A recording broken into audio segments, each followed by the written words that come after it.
പത്തനംതിട്ടയിലെ നഴ്സിംഗ് വിദ്യാർത്ഥിനിയുടെ മരണത്തിൽ ദുരൂഹത ആരോപിക്കുകയാണ് കുടുംബം. മകൾ ആത്മഹത്യ ചെയ്യില്ലെന്ന് അമ്മു സജീവന്റെ അമ്മ റിപ്പോർട്ടറിനോട് പറഞ്ഞു. മകൾ അവസാനം സംസാരിച്ചത് ആശുപത്രി കിടക്കയിൽ വെച്ചാണ്. കാല് വേദനിക്കുന്നു എന്ന് മാത്രമാണ് മകൾ പറഞ്ഞതെന്ന് അമ്മ രാധാമണി പറഞ്ഞു. മകളെ കൊണ്ടുവന്ന ആംബുലൻസിൽ മതിയായ സൗകര്യങ്ങളില്ലായിരുന്നുവെന്നും കുടുംബം ആരോപിക്കുന്നുണ്ട്. നമുക്കൊന്ന് കേട്ടുവരാം. നമ്മൾ അങ്ങനെ ചെയ്യില്ല, അവൾക്ക് നല്ല വ്യക്തമായ കാഴ്ചപ്പാടുള്ളൊരു കുട്ടിയായിരുന്നു. അവൾ അങ്ങനെ ഒരിക്കലും ഒരുപാട് ആഗ്രഹങ്ങളും വല്ലതും ഉള്ളതെല്ലാം ഉണ്ട്. എങ്ങനെയെങ്കിലും അല്ലെങ്കിൽ തന്നെ എൻ്റെ കുഞ്ഞിനെ ഇങ്ങനെ ആംബുലൻസിൽ കൊണ്ടുവന്നതിലും ഒരു ഇതും ഇല്ലാതെ കണ്ട് വന്നതിലും പക്ഷേ ഈ മെഡിക്കൽ നെഗ്ലിജൻസും ഒത്തിരി ഉണ്ടായിട്ടുണ്ട്. ഒത്തിരി സമയം കഴിഞ്ഞതിന് ശേഷം പറഞ്ഞു എനിക്കെൻ്റെ കുഞ്ഞിൻ്റെ സൗണ്ട് കേൾക്കണമെന്ന് പറഞ്ഞ് അവരോട് കുറേ പ്രാവശ്യം പറഞ്ഞു. അങ്ങനെ അവർ ഇങ്ങോട്ട് വിളിച്ചിട്ട് ഞാൻ ഒരു കുഞ്ഞിനെ കൊടുക്കാൻ പറഞ്ഞു. കൊടുത്തപ്പോഴേക്കും പറഞ്ഞു, അമ്മ എൻ്റെ കാല് എനിക്ക് വേദന എടുത്ത് സഹിക്കാൻ പറ്റുന്നില്ല എന്ന് മാത്രം പറഞ്ഞു. അപ്പോഴൊരു ഫോണങ്ങ് മാറ്റി. അവളങ്ങ് ഒത്തിരി ഇങ്ങനെ താഴ്ന്ന വീടുകയല്ല, അവൾ കുറച്ച് ഒത്തിരി ബോൾഡൊക്കെ ആയിരുന്നു. അങ്ങനെയുള്ള കുട്ടി ഒരു കാരണവശാലും അവൾ ആത്മഹത്യ ചെയ്യില്ല. പത്തനംതിട്ടയിലെ നഴ്സിംഗ് വിദ്യാർത്ഥിനിയുടെ മരണത്തിൽ നിർണായക വെളിപ്പെടുത്തലുമായി പ്രമാടം സ്വദേശി സരിൻ. ഗുരുതരമായി പരിക്കേറ്റ അമ്മുവിനെ പത്തനംതിട്ട ജനറൽ ആശുപത്രിയിൽ 1.5 മണിക്കൂറോളം കിടത്തിയെന്ന് വെളിപ്പെടുത്തൽ. മെഡിക്കൽ കോളേജിലേക്ക് മാറ്റാൻ കോളേജ് അധികൃതർ തയ്യാറായില്ല. ചോദ്യങ്ങൾക്ക് പരസ്പര വിരുദ്ധ മറുപടിയാണ് അമ്മുവിന്റെ സുഹൃത്തുക്കൾ നൽകിയത്. തനിക്കൊന്നും അറിയില്ലെന്ന് അമ്മു പറഞ്ഞുവെന്നും സരിൻ റിപ്പോർട്ടറിനോട് പറഞ്ഞു. ഞാൻ എൻ്റെ അനിയനെയും കൊണ്ട് ഞാൻ സുഖമില്ലാതെ പത്തനംതിട്ട ഗവൺമെൻറ് ഹോസ്പിറ്റൽ അധ്യാപക കാഷ്വാലിറ്റിയിൽ ഞാൻ അവിടെ 5:30 കഴിഞ്ഞ് കഴിഞ്ഞപ്പോൾ അനിയനെയും കൊണ്ട് അവിടെ ഹോസ്പിറ്റലിൽ എത്തുന്നത്. അപ്പോൾ അത് എത്തിക്കഴിഞ്ഞ് കഴിഞ്ഞപ്പോഴാണ് ഈ 6 മണിക്ക് ശേഷം എന്ന് പറഞ്ഞു കഴിഞ്ഞാൽ ഈ കുട്ടിയെ മാനേജ്മെൻറ്റ് എല്ലാം ചേർന്നാണ് കൊണ്ടുവരുന്നത്. അപ്പോൾ ഇവർ കൊണ്ടുവന്ന് കഴിഞ്ഞിട്ടെന്ന് പറഞ്ഞു കഴിഞ്ഞാൽ മണിക്കൂറോളം എന്ന് പറഞ്ഞു കഴിഞ്ഞാൽ ഇങ്ങനെ സമയങ്ങൾ ഇങ്ങനെ എടുക്കുന്നു. ഈ കുഞ്ഞ് വേദന കൊണ്ട് ഇങ്ങനെ പൊളയെ എടുക്കും, ഇതെല്ലാം ചെയ്യുന്നുണ്ട്. സഖി ഇട്ടിട്ട് ഇതിൽ ഈ കൂട്ടത്തിലുള്ള ഒരു മേഡത്തിൻ്റെ അടുത്ത് നമ്മൾ ചോദിച്ചു, നിങ്ങൾ ഈ കുട്ടിയെ ഇവിടെ ട്രീറ്റ്മെൻറ്റ് അവർ തുടർച്ചയായിട്ട് ചെയ്യാനോ വല്ലതും പറഞ്ഞിട്ടുണ്ടോ എന്ന് പറയുന്നതെന്ന് പറഞ്ഞു കഴിഞ്ഞാൽ കോട്ടയത്തേക്ക് റെഫർ ചെയ്തിരിക്കുകയാണെന്നാണ് എന്നോട് പറഞ്ഞത്. ഇത് കണ്ടിട്ട് നമുക്കും ഒരു വല്ലാത്തൊരു പ്രയാസം. കാരണം ഇത്രയും സമയം വേസ്റ്റാക്കി കളയാതെ അതിനെ എത്രയും പെട്ടെന്ന് അച്ഛൻ വരാനോ അമ്മ വരാനോ വീട്ടുകാർ വരാനോ നോക്കിയിരിക്കാമെന്ന് പറഞ്ഞു കഴിഞ്ഞാൽ ഇതിനെ എത്രയും പെട്ടെന്ന് അവർ ഇവിടെ പറ്റത്തില്ല എന്നുണ്ടെന്നുണ്ടെങ്കിൽ മെഡിക്കൽ കോളേജിൽ എത്തിക്കാനുള്ളൊരു ഇത് മാനേജ്മെൻറ്റിൻ്റെ ഭാഗത്തു നിന്നുണ്ടായിട്ടില്ല എന്നുള്ള ഒരു കാര്യം ആണ് എനിക്കിവിടെ പറയാനുള്ളത്. അപ്പോൾ അതിൽ എന്തോ ദുരൂഹതയില്ലേ? അമ്മു കെട്ടിടത്തിൽ നിന്ന് വീണു എന്ന വിദ്യാർത്ഥികൾ ക്ലാസ് ടീച്ചർ സബിത ഖാനെ വിളിച്ചറിയിച്ചത് 4:30-ക്കാണ്. സബിതയുടെ കൂടി പ്രതികരണം നമുക്കൊന്ന് കേൾക്കാം. അത് നമുക്കറിയില്ല. അന്ന് വെള്ളിയാഴ്ച ഇവിടുന്ന് എല്ലാവരും ഹാപ്പി ആയിട്ടാണ് പോയത്. എനിക്കൊരു കോൾ വരുന്നത് 4:30, 4:45 കുട്ടികൾ വിളിക്കുന്നത്, അമ്മു ചാടി മേഡം എന്നും പറഞ്ഞുകൊണ്ട്. അപ്പോഴാണ് വിളിക്കുന്നത്. ഇല്ല, ഈ കുട്ടി ചാടാൻ വേണ്ടിയുള്ള ഇഷ്യൂസ്. കാരണം ആ കുട്ടികൾ ഒതുങ്ങി പോവുമായിരുന്നു, മറ്റുള്ള കുട്ടികൾ മനസ്സിലാവുന്നുണ്ട്. ആ കുട്ടിക്ക് ഒരു ഇഷ്യൂ. കാരണം ഈ കുട്ടി ആരോടും മിണ്ടാത്തൊരു കുട്ടി. അപ്പോൾ നമ്മൾ അതിനെ സപ്പോർട്ട് ചെയ്തേ കൊണ്ടുപോയിട്ടുള്ളൂ. അല്ലാതെ ആദ്യം തൊട്ടേ അങ്ങനെ ഒരു കുട്ടിയാണ് ക്ലാസ്സിൽ. നമ്മൾ പൂർണ്ണമായിട്ട് എനിക്ക് ഏറ്റവും വലിയ സംഗതി ആ കുട്ടി അത്രയും നമ്മൾ സപ്പോർട്ട് ചെയ്ത് കൊണ്ടുവന്നിട്ട് ആ കുട്ടി അങ്ങനെ ചെയ്യേണ്ട ഒരു കാര്യമില്ലായിരുന്നു എന്നുള്ളത്. മരിക്കാൻ വേണ്ടി നമ്മൾ ആരും ഒന്നും ചെയ്യില്ല. മറ്റു കുട്ടികളും നമ്മൾ ആ കുട്ടിയെ സപ്പോർട്ട് ചെയ്യാതെ വിടുതൽ ഇവരെയല്ല, എല്ലാവരും അറിയാം. നമുക്ക് എല്ലാ കുട്ടികളെ അറിയാമല്ലോ. അവരേത് പരിഹരിച്ചുകൊണ്ട് നമ്മൾ പേരൻസിനെ അറിയിക്കാതിരുന്നു ഇരുന്നിട്ടില്ല, എല്ലാം അറിയിച്ചിട്ടുണ്ട്. അവർ ഇന്ന് വരാനും പറഞ്ഞിട്ടുള്ളതാണ്. അപ്പോഴാണ് ഈ കുട്ടി ഇങ്ങനെ ചെയ്യുന്നത്. അരുൺ സോളമനും പ്രവീൺ പുരുഷോത്തമനും നമുക്കൊപ്പം ചേരുന്നു. ആദ്യം അരുൺ സോളമനിലേക്ക്. അരുൺ സോളമൻ, കുടുംബം ആരോപിക്കുന്നത് എന്താണ്? ഒരു ദുരൂഹതയുണ്ടെന്ന് പറയുന്നു. അതിൽ തന്നെ ചില സാക്ഷിമൊഴികൾ നമ്മളിപ്പോൾ പ്രേക്ഷകരിലേക്ക് എത്തിക്കുമ്പോൾ അതിൽ ദുരൂഹതയുണ്ട് എന്നൊരു സംശയം ജനിക്കുകയും ചെയ്യുന്നു. അരുൺ സോളമൻ, യഥാർത്ഥത്തിൽ എന്ത് സംഭവിച്ചു എന്നാണ് കുടുംബം പറയുന്നത്?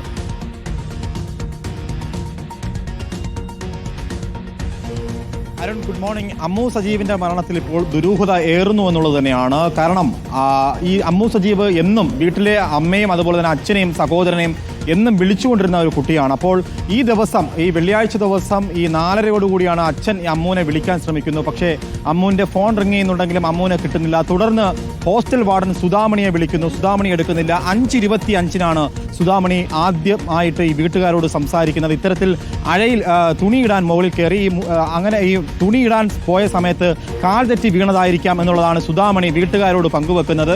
അങ്ങനെ അവിടെ നിന്നും പത്തനംതിട്ട ജനറൽ ആശുപത്രിയിൽ എത്തിക്കുന്നു. പക്ഷേ ഈ ഇപ്പോൾ വന്നിട്ടുള്ള ഈ ദൃക്സാക്ഷിയുടെ മൊഴി നോക്കുമ്പോൾ തന്നെ ഇതിലേറെ ദുരൂഹതയുണ്ട്. കാരണം 2 മണിക്കൂറോളം ചികിത്സ തന്നെ വൈകിപ്പിക്കുന്നു.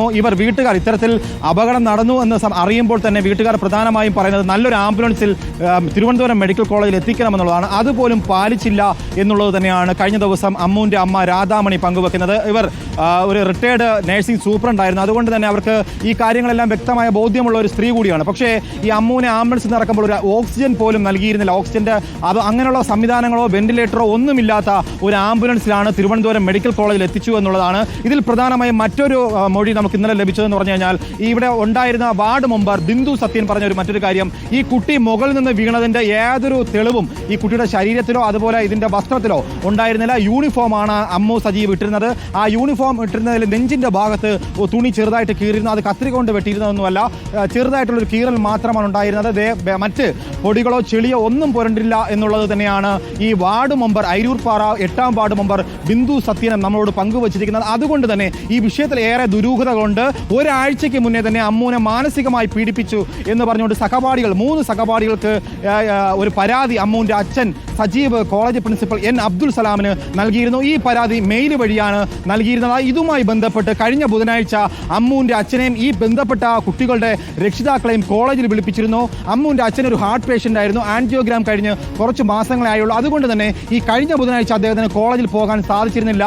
അങ്ങനെ ആ മീറ്റിംഗ് കഴിഞ്ഞ ദിവസമാണ് മാറ്റിവെച്ചിരുന്നത്. ഇതിനിടയിലാണ് അമ്മുവിൻ്റെ മരണം സംഭവിക്കുന്നത്. അമ്മു ഒരിക്കലും ആത്മഹത്യ ചെയ്യില്ല എന്നുള്ളത് തന്നെയാണ് കുടുംബത്തിൻ്റെ ആവർത്തിച്ചുകൊണ്ട് കുടുംബം പറയുന്നത്. സഹോദരനും അത് തന്നെ പറയുന്നു. മറ്റൊരു പ്രധാനപ്പെട്ട കാര്യം, 82,000 രൂപയുടെ ഒരു തട്ടിപ്പ് ഈ കുട്ടികൾ, ഈ പ്രധാനപ്പെട്ട ആരോപണ വിധേയരായിട്ടുള്ള 3, 8, 9 പേര് അടങ്ങുന്ന ഒരു ഗ്യാങ്ങാണ്.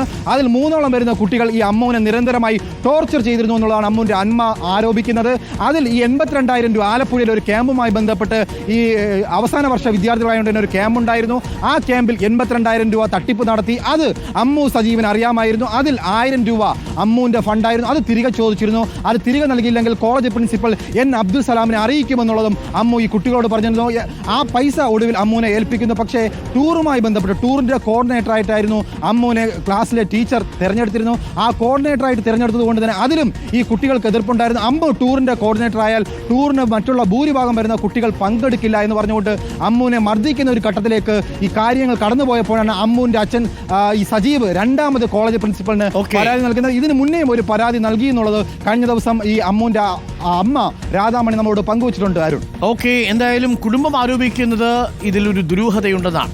അതേസമയം പ്രവീൺ പുരുഷോത്തമൻ ഇന്ന് ചില പ്രതികരണങ്ങൾ കൂടി പ്രേക്ഷകർക്കൊപ്പം എത്തിച്ചു. ഒന്ന് അധ്യാപികയുടെ പ്രതികരണവും ഒന്ന് അവിടെയുള്ള ദൃക്സാക്ഷി സരിൻ്റെ പ്രതികരണവും. പ്രവീൺ പുരുഷോത്തമൻ കൂടി നമുക്കൊപ്പം ചേരുന്നു. Praveen, very good morning. ഈ സരിൻ പറയുന്നതിൽ നിന്നും അധ്യാപിക പറയുന്നതിൽ നിന്നും നമുക്ക് അനുമാനിക്കാൻ കഴിയുന്നത് എന്താണ്? Good morning Arun. ഈ അമ്മുവിൻ്റെ മരണവുമായി ബന്ധപ്പെട്ട് നാം ആദ്യം ശ്രദ്ധിക്കേണ്ട ഒരു പ്രതികരണം ക്ലാസ് ടീച്ചർ സബിതയുടേതാണ്. സബിത പറയുന്നത് മറ്റു വിദ്യാർത്ഥികൾ തന്നെ ഫോണിൽ വിളിച്ച് ഇക്കാര്യം അറിയിച്ചത് 4:45 സമയത്താണ് എന്നുള്ളതാണ്.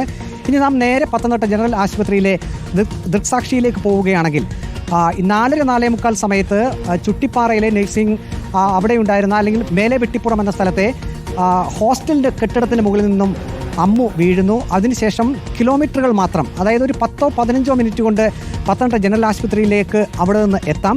പക്ഷേ 4:45 സമയത്ത് ഈ അപകടം സംഭവിച്ച് ദൃക്സാക്ഷി സരിൻ്റെ മൊഴി പ്രകാരമാണെങ്കിൽ, അദ്ദേഹം പറയുന്നത് പ്രകാരമാണെങ്കിൽ പത്തനംതിട്ട ജനറൽ ആശുപത്രിയിലേക്ക് അമ്മുവിനെ എത്തിച്ചത് 5:30 ശേഷമാണ്. ഈ സമയം സരിൻ എന്ന് പറയുന്ന ആളുടെ സഹോദരൻ്റെ ചികിത്സാർത്ഥമാണ് സരിൻ ആ കാഷ്വാലിറ്റിയിൽ ഉണ്ടായിരുന്നത്. സരിൻ പറയുന്നത് 5:30 ശേഷം താൻ സഹോദരനെയും കൊണ്ട് കാഷ്വാലിറ്റിയിൽ ഉണ്ടായിരുന്നു. അതിനുശേഷമാണ് അമ്മുവിനെയും കൊണ്ട് ഈ ഹോസ്റ്റൽ അധികാരികൾ ആശുപത്രിയിലേക്ക് എത്തിയത്. അതിനുശേഷം ആദ്യം ഒരു ഡോക്ടർ വന്ന് കാഷ്വാലിറ്റിയിൽ അമ്മുവിനെ പരിശോധിക്കുന്നു.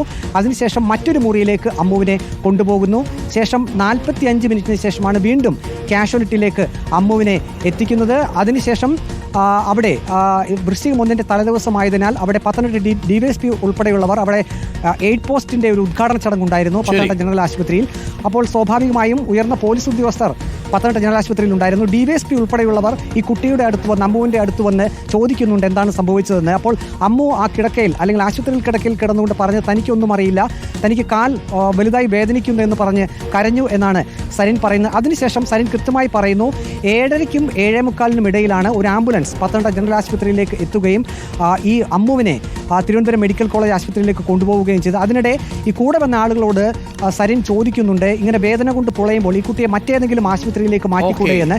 അപ്പോൾ പറഞ്ഞത് കോട്ടയം ആശുപത്രിയിലേക്ക്, മെഡിക്കൽ കോളേജ് ആശുപത്രിയിലേക്ക് റെഫർ ചെയ്തിട്ടുണ്ട്, മാതാപിതാക്കൾ വരാൻ വേണ്ടിയാണ് തങ്ങൾ കാത്തിരിക്കുന്നതെന്നാണ് കൂടെയുള്ളവർ മറുപടി പറഞ്ഞത്. അപ്പോൾ സരിൻ ചോദിക്കുന്നുണ്ട്, തിരുവനന്തപുരത്ത് നിന്നും പത്തനംതിട്ടയിലേക്ക് മാതാപിതാക്കൾ വരാൻ എന്തിന് കാത്തു നിൽക്കുന്നു, എത്രയും പെട്ടെന്ന് വേറെ ഏതെങ്കിലും മെഡിക്കൽ കോളേജിലേക്ക് കൊണ്ടുപോയിക്കൂടെ എന്ന് ചോദിക്കുന്നുണ്ട്. ഏതായാലും 7:30-നും 7:45-നും ഇടയിലാണ് അമ്മുവിനെ തിരുവനന്തപുരം മെഡിക്കൽ കോളേജ് ആശുപത്രിയിലേക്ക് കൊണ്ടുപോയത്. അതായത് 4:30-നും 4:45-നും ഇടയിൽ അപകടം സംഭവിച്ച ശേഷം എത്രയോ മണിക്കൂറുകൾക്ക് ശേഷമാണ് പത്തനംതിട്ടയിൽ നിന്നും തിരുവനന്തപുരം മെഡിക്കൽ കോളേജിലേക്ക് ഒരു ആംബുലൻസിൽ കൊണ്ടുപോയത് എന്നുള്ളതാണ്. അതും മറ്റൊരു കാര്യം കൂടി സരിൻ പറയുന്നത്, 108 ആംബുലൻസുകൾ പത്തനംതിട്ട ആശുപത്രി പരിസരത്തുണ്ടായിരുന്നു. പക്ഷേ എന്നിട്ടും വേറെ ഏതോ ഒരു ആംബുലൻസ് അവിടെ എത്തിയാണ് ഈ സംശയങ്ങളാണ്. സാക്ഷികൾ പറയുന്നതിൽ നിന്നും, അധ്യാപിക പറയുന്നതിൽ നിന്നും, കുടുംബത്തിന്റെ ആരോപണങ്ങളിൽ നിന്നും മൊത്തത്തിൽ അമ്മുവിന്റെ മരണത്തിൽ ഒരു ദുരൂഹതയുണ്ട് എന്നുള്ളതാണ്. ദുരൂഹത നീങ്ങട്ടെ.